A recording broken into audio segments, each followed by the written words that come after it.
श्रीगणेशाय नमः। अस्य श्रीरामरक्षास्तोत्रमन्त्रस्य बुधकौशिकऋषिः श्रीसीतारामचन्द्रो देवता। अनुष्टुप्छन्दः सीताशक्तिः श्रीमद्हनुमानकीलकम्। श्रीरामचन्द्र प्रीत्यर्थे जपे विनियोगः। अथ ध्यानम्। ध्यायेदाजानुबाहुं धृतशरधनुषं बद्धपद्मासनस्थं। पीतं वासो वसानं नवकमलदलस्पर्धिनेत्रं प्रसन्नं। वामाङ्कारूढसीता मुखकमलमिलल्लोचनं नीरदाभं। नानालङ्कारदीप्तं दधतमुरुजटा मण्डनं रामचन्द्रम् इति ध्यानम्। चरितं रघुनाथस्य शतकोटिप्रविस्तरम्। एकैकम् अक्षरं पुंसां महापातकनाशनम्। ध्यात्वा नीलोत्पलश्यामं रामं राजीवलोचनं। जानकी लक्ष्मणोपेतं जटामुकुटमण्डितं। सासितूर्ण धनुर्बाणं पाणिं नक्तं चरान्तकं।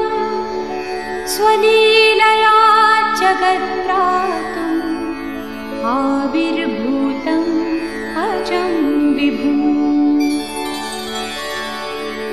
रामरक्षां पठेत् प्राज्ञः पापग्नीं सर्वकामदां। शिरो मे राघवः पातु भालं दशरथात्मजः। कौसल्येयो दृशौ पातु विश्वामित्रप्रियश्रुती।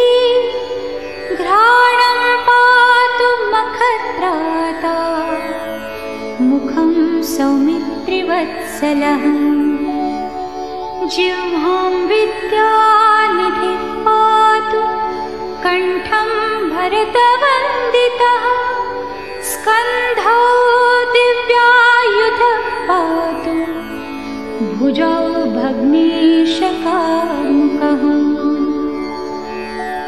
करौ सीतापतिः पातु हृदयं जामदग्न्यजित्। मध्यं पातु हरध्वंसी नाभिं जाम्बवदाश्रयः। सुग्रीवेशः कटे पातु सक्थिनी हनुमत्प्रभुः। पुरूरघूत्तमः पातु रक्षकुलविनाशकृत्। जानुनी सेतुकृत् पातु जङ्घे दशमुखान्तकः। पादौ बिभीषणश्रीदः पातु रामोऽखिलं वपुः। पीतां रामबलोपेतां रक्षां यः सुकृती पठे। सचिरायुः सुखी पुत्री विजयी विनयी भवेत्। पातालभूतलव्योम चारिणश्छद्मचारिणः न द्रष्टुमपि शक्तास्ते। रक्षितं रामनामभिः। रामेति रामभद्रेति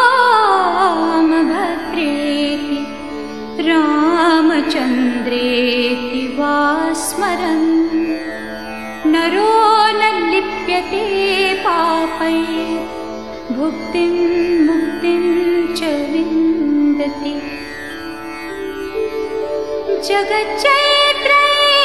जगच्चैत्रैकमन्त्रेण रामनाम्नाभिरक्षितं यः कण्ठे धारयेत् तस्य करस्ताः सर्वसिद्धयः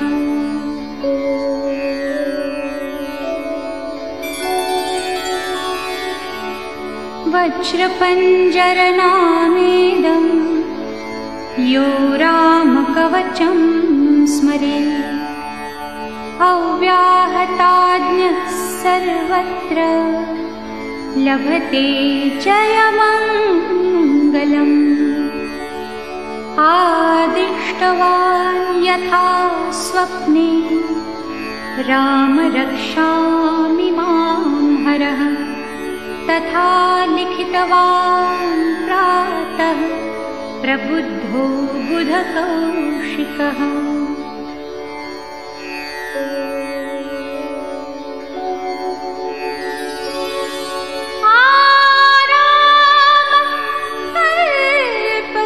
वृक्षाणां विराम सकलापदाम् अभिरामस्त्रिलोकानां रामः श्रीमान् सनः प्रभुः तरुणोरूपसम्पन्नो सुकुमारो महाबलः पुण्डरीकविशालाक्षो क्षीरकृष्णाजिनाम्बरौ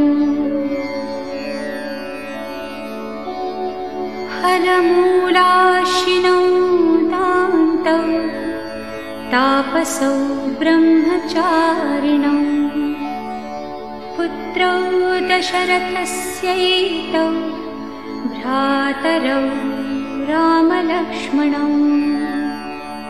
शरण्यौ सर्वसत्त्वानां श्रेष्ठौ सर्वधनुष्मताम् रक्षः कुलनिहन्तारौ त्रायेतां नो रघुत्तमौ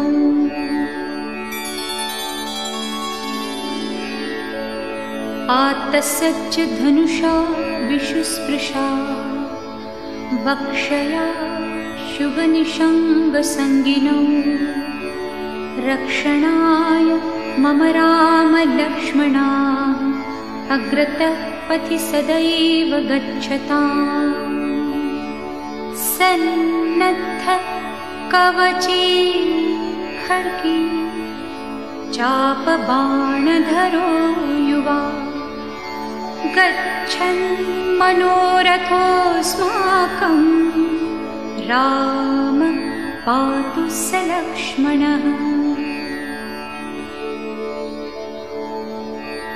रामो दाशरथि शूरो लक्ष्मणानुचरो बलि काकुत्स्थः पुरुषः पूर्णः कौसल्येयो रघुत्तमः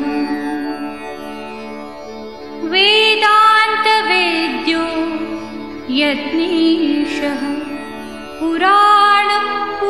पुराणपुरुषोत्तमः जानकीवल्लभः श्रीमान् अप्रमेय पराक्रमः इत्येतानि जपन् नित्यं मद्भक्तश्रद्धयान्वितः अश्वमेधाधिकं पुण्यं सम्प्राप्नोति न संशयः रामं दूर्वादलश्यामं पद्माक्षं पीतवाससं स्तुवन्ति नामभिर्दिव्यैः न ते संसारिणो नराः।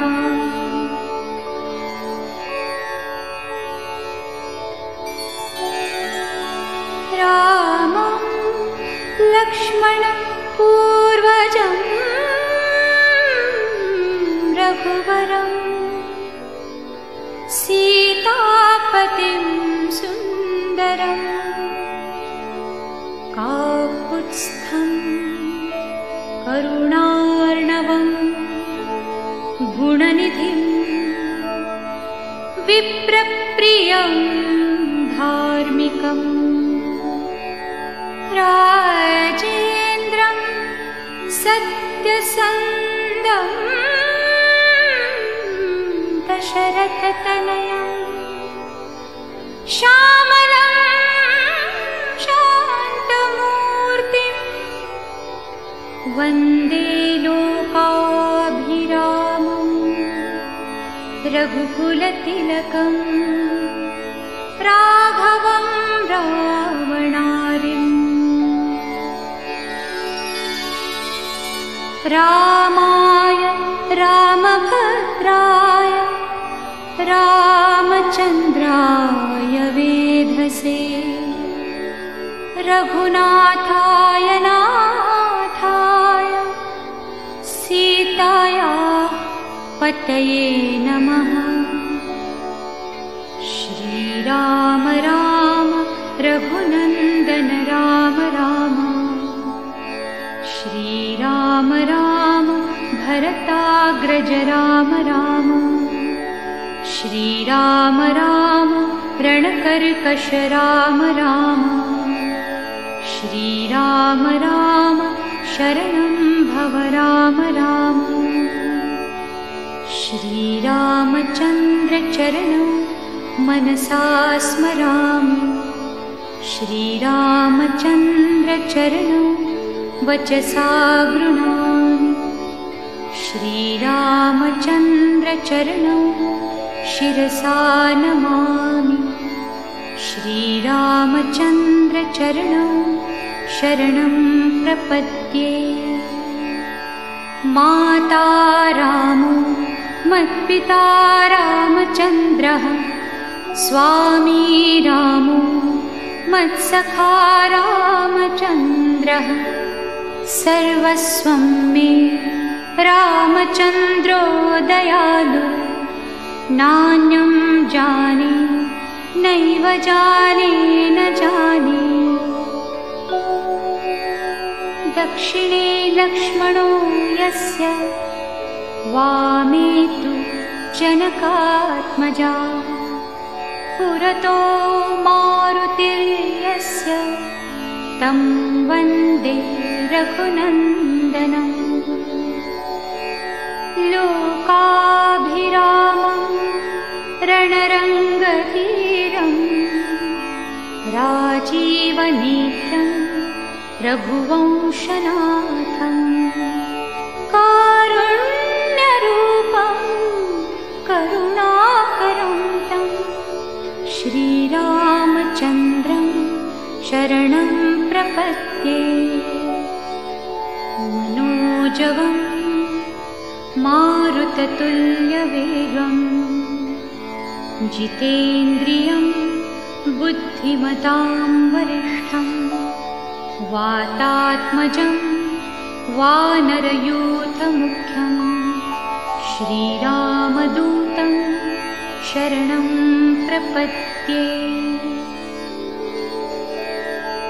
कूजन्तं राम रामेति मधुरं मधुराक्षरम् आरुह्य कविताशाखां वन्दे वाल्मीकिकोकिलम्। आपदामपहर्तारं दातारं सर्वसम्पदाम्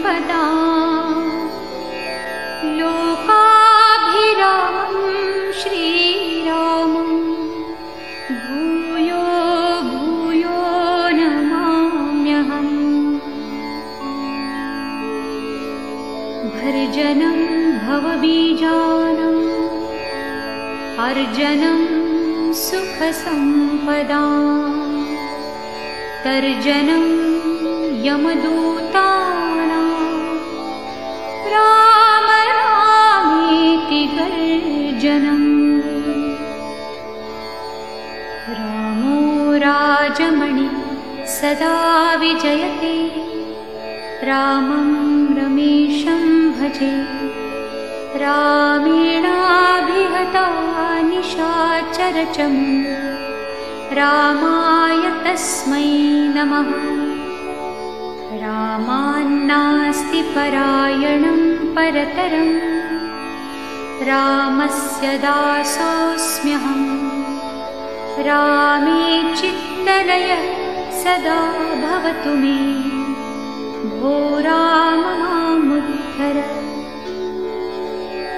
राम रामेति रामेति रमे रामे मनोरमे सहस्रनाम तत्तुल्यं रामनाम वरानने इति श्री बुधकौशिकविरचितं श्रीरामरक्षास्तोत्रं सम्पूर्णम्